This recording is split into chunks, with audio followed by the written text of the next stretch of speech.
आपली शेती जाणार. आता हे बघा ऐका, तुम्हाला काय वाटतं बरं मशीनची किती किंमत असावं? किती किती असं वाटते तुमच्या हिशोबाने? आता त्या सरला माहिती, त्याला माहिती, तुमच्या भावाला किती असं वाटतं की 2000 रुपयात देऊ लागले ते आम्हाला. कधी कधी आले होते? लय दिवस झाले. मग ते नाही, हे आपलं अभियान आलं नाही तिथपर्यंत, दुसरे आले असतील. दुसरंच होतं. हे अभियान आहे, आम्ही Private आपत्ती होतं ते, व्यवस्थापन private. अंतर्गत गॅस सुरक्षा अभियान आहे, एजन्सीकडे आलं होतं, पण एजन्सी दिलं नसल्यामुळं Private आले होते ते, असे agency ची आमच्यासारखे माणसं field नव्हती. officer शोधले आणि याच्या मार्फत आम्हाला आता 20,000 रुपये पेमेंट आहे. मग आम्हाला दिवसातून Agency चे माहिती माणसं सांगायची नव्हते असते. ते, जिथं जिथं private स्फोट झाला होते. तिथं अर्जंट जावं लागते आणि जिथं नाही करत मग रेग्युलर गावा घ्यावं लागतं. म्हणलं तुमचं गाव अजून 6 महिने पण येऊ शकत नव्हतं, पण ते स्फोट झाल्यामुळे आम्हाला इथे पाठवलेले आहे. ही मशीन आहे 4,999. तरी कशी वाटली किंमत? खूप वाटली. आईचं तुम्ही अगोदर पाहिलं. मला सांगा, आपल्या घरामध्ये दुर्घटना झाली तर 5,000 लागतील का? लय लागली.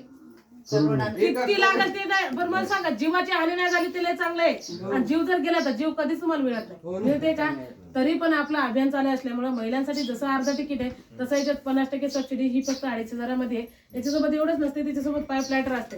लायटर असं आहे की तुम्ही रोज एक खराब करायचं, रोज बदलून आणायचं, तुम्हाला रोज पण बदलून मिळते. मशीन 5 वर्ष तुम्हाला कधी बदलून दिले जाते, कधी बदलून आणायची गॅरंटी वॉरंटी नाही, कारण हे स्फोटक वस्तू आहे ना, आणि याच्यावर शासनाने केलेले लावण्यासाठी.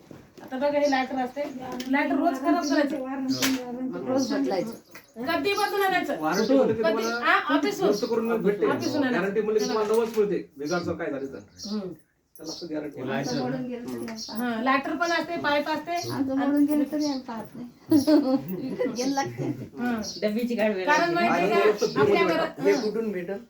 लायटर बदलून का तुम्हाला जे ऑफिस जवळ पडेल त्या ऑफिसला जायचं. आता तुम्हाला ऑफिस कोणतं पडतं? तुम्हाला रिसोर्टला पण जाऊ शकता, जिंतूरला जाऊ शकता, मेकरला जाऊ शकता, वाशिमला जाऊ शकता.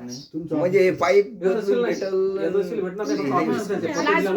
पाईप 2 वर्ष चालते ना, लायटर 1 वर्ष तुम्हाला बसून मिळते, मशीन 5 वर्ष तुम्हाला बसून. अशी मशीन मिळत नाही तुम्हाला कधी. इंडियनचं कुठं असेल? इंडियनचं नाही, इंडियन प्रत्येक असं सिलेंडरचे कोणते असो, डिव्हाइसेस लावायचे, प्रत्येक सिलेंडरला फक्त सिलेंडर कोणताही असो, सिलेंडर कोणता असो, कोणताही सिलेंडर असलं तरी मशीन यायला तुम्हाला डिव्हाइसेस लागणार सांगायचं म्हणजे. आणि नळी किती दिवसांनी बदला लागते? 2 वर्षांनी. आता ही तुम्हाला आम्ही, तुमची जर खराब झाली असेल तर लावून देतो, आणि जर नसेल खराब झाली तर जेव्हा तुमची खराब होईल, म्हणजे जास्त दिवस वर्ष वापरायचे नाही, की 6 महिन्याने 8 महिन्याने काढून टाकायची आणि लावून टाकायची. कधी बी जर असलं तर नळीचं समजा कवा बदलायची ते सांगते नाही, डायरेक्ट काटा बंद करते ना, खराब झाली की बंद करते ना. हे आपलं अनवरती हे असं बदलतच नाही किती दिवस. हा, असं बदलत नाही, सांगते ना, तुमचा रेग्युलेटर खराब होत्या, काय खराब होतं, मशीन सांगते सगळं टोटल. चला मग आवरा आपण.